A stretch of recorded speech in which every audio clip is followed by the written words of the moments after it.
It looks like I am live.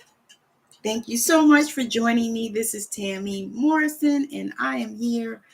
And I know I said that I was not coming back until next week to read something else because because I just finished Psychic Perceptions by Dr. Joseph Murphy. But this one I found, and I've been wanting to read it, and so I decided that I would read it and I'll share it with you guys too, so you can hear it as well, because you may have wanted to read The Science of Getting Rich as well, but you might want to just hear my sweet voice read it to you. Is that okay? So as you come in, make sure that you drop #live and tell me where you're tuning in from, because I love to see where people are tuning in from, because it's so interesting to me that we're tuning in from all over the planet. So again, if you don't know me, my name is Tammy Morrison. I am an angel intuitive, among other things. I have worked in the medical field for 30 plus years. So suffice it to say, I am over it. So I am an angel intuitive, and I specialize in helping especially high-powered women to get into a space where they are connecting to their soul. Because the thing is, once you get to a place where you are not just in survival mode, where you are ready to thrive, or you are thriving, but there's something missing, something missing, and something that maybe you're not connecting as far as inside. This is definitely speaking to your soul. And so today I'm also having a healing activation, which is connecting to your soul. And I'm super excited for it. I'm going to focus on especially anxiety. I'm going to talk about possibly depression, but just a few things just to help you along, so that you can begin to connect to your soul and learn and see what that looks like for you. So without further ado, that is happening at 4:15 today, this afternoon. We're going to go into it. It's not going to be long, but I want to bring people into this space so that they can begin to feel how it feels to them, and begin to really connect to their soul, to connect to their higher power, to God, to source, to universe, whatever it is for you, because I know how that feels. Once you get to that place where you're not scratching for it, you're not a squirrel trying to get a nut.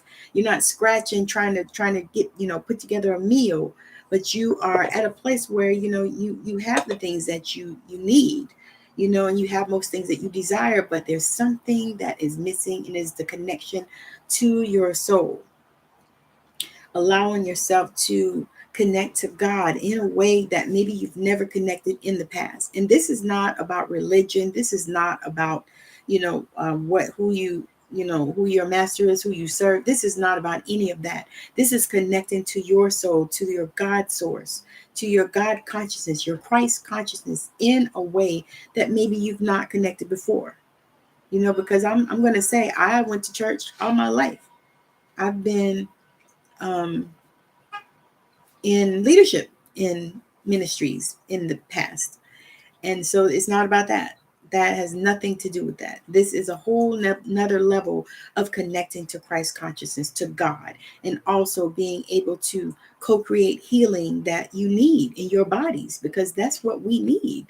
Now, I got on this journey specifically, well, I was always on this journey though, but specifically I began to awaken to this path and this journey because of my own stuff that I have healed, and some of the things that I'm currently healing.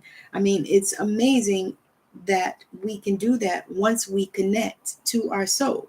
So I would invite you to come and join me while we do the healing activation, connecting to our soul, at 4:15 p.m. Pacific time today, right here on Facebook and YouTube, because I'm going to do both of them as well. So without further ado, I'm going to start reading The Science of Getting Rich. I will read as much as I can, probably a chapter, and then I'm going to go, because I need to get myself together for this healing and activation that we're doing this afternoon. So I hope that you would join me. Otherwise, it'll be on replay. The replay will be there, because I'm not, moving it or taking it down or anything. It'll be on my Facebook page and on my YouTube channel. So if you're not subscribed to my YouTube channel and you're there, make sure that you smash that subscribe button and subscribe so that you can be notified when I post new videos or when I'm coming live, just like I am right now. So without further ado, I'm going to read The Science of Getting Rich, which has been fabulous. I've heard some of it, but I'm just so excited to read it here today. So without further ado, here I am. The right to be rich. Whatever may be said in praise of poverty, the fact remains that it is not possible to live a really complete or successful life unless one is rich. No man can rise to his greatest possible height in talent or soul development unless he has plenty of money. For to unfold the soul and to develop talent, he must have many things to use, and he cannot have these things unless he has money to buy them with. A man develops in mind, soul, and body by making use of things, and society is so organized that man must have money in order to become the possessor of things. Therefore, the basis of all advancement for man must be the science of getting rich. The object of all life is development, and everything that lives has an inalienable right to all the development it is capable of attaining. Man's right to life means his right to have the free and unrestricted use of all the things which may be necessary to his fullest mental and spiritual and physical unfoldment, or in other words, his right to be rich. In this book, I shall not speak of riches in a figurative way. To be really rich does not mean to be satisfied or contented with a little. No man ought to be satisfied with a little if he is capable of using and enjoying more. The purpose of nature is the advancement and unfoldment of life, and every man should have all that can contribute to the power, elegance, beauty, and richness of life. To be content with less is sinful. The man who owns all he wants for the living of all the life he is capable of living is rich, and no man who has not plenty of money can have all he wants. Life has advanced so far and become so complex that even the most ordinary man or woman requires a great amount of wealth in order to live in a manner that even approaches completeness. Every person naturally wants to become all that they are capable of becoming. This desire to realize innate possibilities is inherent in human nature. We cannot help wanting to be all that we can be. Success in life is becoming what you want to be. You can become what you want to be only by making use of things as you have the free use of things only as you can become rich enough to buy them. To understand the science of getting rich is therefore the most essential of all knowledge. There is nothing wrong in wanting to get rich. The desire for riches is usually the desire for a richer, fuller, and more abundant life, and that desire is praiseworthy.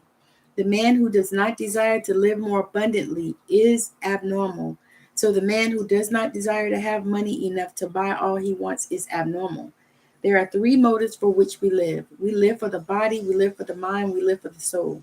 No one of these is better or holier than the other.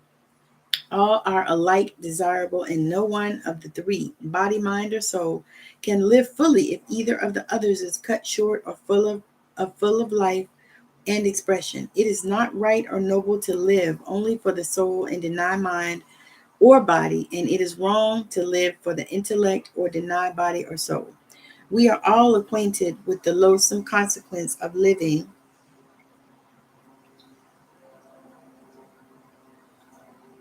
for the body and denying both mind and soul. And we see that real life means the complete expression of all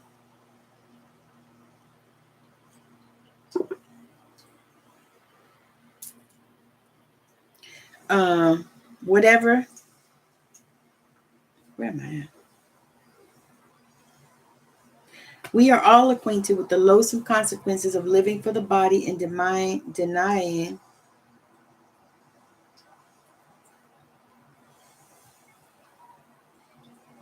wait a minute.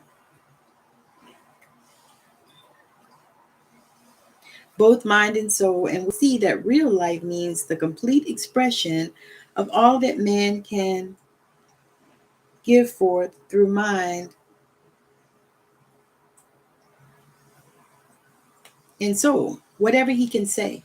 No man can be really happy or satisfied unless his body is living fully in every function, and unless the same is true of his mind and soul. Wherever there is unexpressed possibility or function not performed, there is unsatisfied desire. Desire is possibility seeking expression, or function seeking performance. Man cannot live fully in body without good food, comfortable clothing, and warm shelter, and without freedom from excessive toil. Rest and recreation are also necessary to his physical life.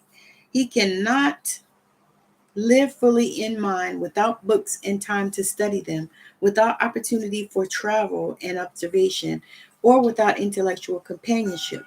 To live fully in mind, he must have intellectual recreations and must surround himself with all the objects of art and beauty he is capable of using and appreciating. To live fully in soul, man must have love, and love is denied expression by poverty. A man's highest happiness is found in the bestowal of benefits on those he loves. Love finds its most natural and spontaneous expression in giving.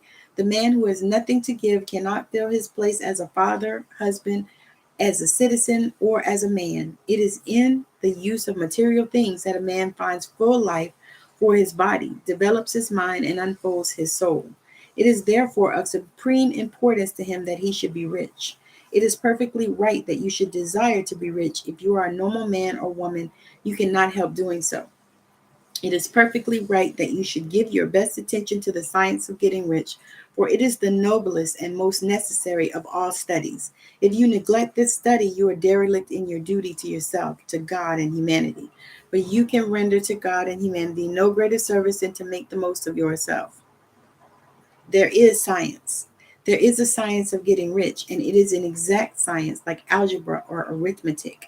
There are certain laws which govern the process of acquiring riches. Once these laws are learned and obeyed by any man, he will get rich with mathematical certainty. The ownership of money and property comes as a result of doing things in a certain way. Those who do things in this certain way, whether on purpose or accidentally, get rich, while those who do not do things in this certain way, no matter how hard they work or how able they are, remain poor. It is a natural law that causes always produce like effects. And therefore, any man or woman who learns to do things in this certain way will infallibly get rich. That the above statement is true is shown by the following facts. Getting rich is not a matter of environment, for if it were, all the people in certain neighborhoods would become wealthy. The people of one city would all be rich, while those of other towns would all be poor, or the inhabitants of one state would roll in wealth, while those of adjoining state would be in poverty. But everywhere we see rich and poor living side by side in the same environment, and often engaged in the same vocations. When two men are in the same locality and in the same business, one gets rich while the other remains poor. It shows that getting rich is not primarily a matter of environment. Some environments may be more favorable than others. But when two men in the same business are in the same neighborhood and one gets rich while the other fails, it indicates that getting rich is the result of doing things in a certain way. And further, the ability to do things in this certain way is not due solely to the possession of talent, for many people who have great talent remain poor, while others who have very little talent get rich. Studying the people who have got rich, we find that they are an average lot in all respects, having no greater talents and abilities than other men. It is evident that they do not get rich because they possess talents and abilities that other men have not, but because they happen to do things in a certain way. Getting rich is not the result of saving or thrift. Many are penurious people who are poor, while free spenders often get rich. Nor is getting rich due to doing things other while others fail to do. For two men in the same business often do almost exactly the same things, and one gets rich while the other remains poor or becomes bankrupt. From all of these things, we must come to the conclusion that getting rich is the result of doing things in a certain way. If getting rich is the result of doing things in a certain way, and if like causes always produce like effects, then any man or woman who can do things in that way can become rich, and the whole matter is brought within the domain of exact science. The question arises here whether there is this certain way may not be so difficult that only a few may follow it. This cannot be true, as we have seen, so far as natural ability is concerned. Talented people get rich and blockheads get rich. Intellectually brilliant people get rich and very stupid people get rich. That is so evident right now. Physically strong people get rich and weak and sickly people get rich. Some degree of ability to think and understand is, of course, essential, but in so far natural ability is concerned, any man or woman who has sense enough to read and understand these words can certainly get rich. Also, we have seen that it is not a matter of environment. Location counts for something. One would not go to the heart of the Sahara and expect to do successful business. Getting rich involves the necessity of dealing with men and of being where there are people to deal with. And if these people are inclined to deal in the way you want to deal, so much the better. But that is about as far as environment goes. If anybody else in your town can get rich, so can you. And if anybody else in your state can get rich, so can you. Again, it is not a matter of choosing some particular business or profession. People get rich in every business and in every profession, and while their next door neighbors in the same vocation remain in poverty. It is true that you will do It is true that you will do best in a business which you like and which is congenial to you. And if you have certain talents which are well developed, you will do best in a business which calls for the exercise of those talents. Also, you will do best in a business which is suited to your locality. An ice cream parlor would be better in a warm climate than in Greenland, and a salmon fishery will succeed better in the Northwest than in Florida, where there are no salmon. But aside from these general limitations, getting rich is not dependent upon your engaging in some particular business, but upon your learning to do things in a certain way. If you are now in business and anybody else in your locality is getting rich in the same business, while you are not getting rich, it is because you are not doing the things in the same way that the other person is doing them. No one is prevented from getting rich by lack of capital. True, as you get capital, the increase becomes more easy and rapid. But one who has capital is already rich and does not need to consider how to become so. No matter how poor you may be, if you begin to do things in the certain way, you will begin to get rich and you will begin to have capital. The getting of capital is a part of the process of getting rich, and it is a part of the result which invariably follows the doing of things in the certain way. You may be the poorest man on the continent and be deeply in debt. You may have neither friends, influence, nor resources, but if you begin to do things in this way, you must infallibly begin to get rich. For like causes most produce like effects. And if you have no capital, you can get capital. If you are in the wrong business, you can get into the right business. If you are in the wrong location, you can go to the right location. And you can do so by beginning in your present business and in your present location to do things in the certain way which causes success. So I will pick up on Monday, probably is opportunity monopolized, or I might even come on tomorrow. No, not tomorrow, but Monday, because tomorrow I'll be doing Sunday service. Sunday service will happen about 9 a.m. in the morning. I will be doing it just like this on Facebook and on YouTube. So join me for Sunday service tomorrow. I'm super excited about it. The topics actually arise usually as before I go live because the Spirit drops them in and lets me know this is what I want you to do. I will read a scripture that relates to what it is that we are covering tomorrow. So super excited about that. If you are available and you are ready, come and join me for a Sunday service tomorrow. Also, with everything else, the replay will continue to be available on my channel and also on my page. So if you are not following me, make sure that you jump on and you follow me. Hey, Sean, thank you for joining. Yes, absolutely. Awesome. Hey, Brianna, thank you for joining in. Dee Dee, I appreciate y'all. So this has been so much fun, though, y'all. So join me, like I said, 4:15 this afternoon, Pacific time. I'm going to be doing a healing and activation connecting to your soul. I'm going to talk about, I'm going to cover anxiety for sure. I may cover another thing, but I don't want to make it too heavy and too deep. But we're going to connect. I'm super excited about it. So join me this afternoon, 4:15. It is free. It's going to be right here on Facebook and YouTube where we are right now. And also tomorrow I'll be doing Sunday service, same way right here on Facebook and YouTube. We'll be doing Sunday service. I'm super excited about that. So join me for that if that is something that is piquing your interest. And also join me this afternoon, 4:15. But I'm going to pop off because I want to go get something to eat before I do this healing this afternoon. So again, thank you so much for hanging out with me. Thank you for joining me. It's been a blast. I absolutely love doing this. I will be back on again, possibly tomorrow, to read more of The Science of Getting Rich, because I'm enjoying that. And I was like, I'm going to read it anyway, so I might as well come on and read it to you guys. So if you've enjoyed it, thank you so much for joining me. And I hope that the rest of your day goes well. And I hope that you pop in and join me for the healing, or at least catch the replay, because I know most of the time, I'm not even gonna lie, I catch most replays because I like to just sit down in my own time and watch and listen, and especially if it's a healing. So if that is you, join me. So again, thank you for hanging out with me. And also, don't forget, I do have Straight Out of Savannah, my show that I do. It's a podcast and a television show, a talk show. So if you are changing the planet and you're interested in coming on Changing Straight Out of Savannah to talk about it, then reach out to me, send me a message or comment below, and I'll reach out to you. So again, thank you so much for hanging out. It's been a blast. Have a good rest of your day, evening, weekend, whatever it is for you. And thank you so much for watching. Bye now.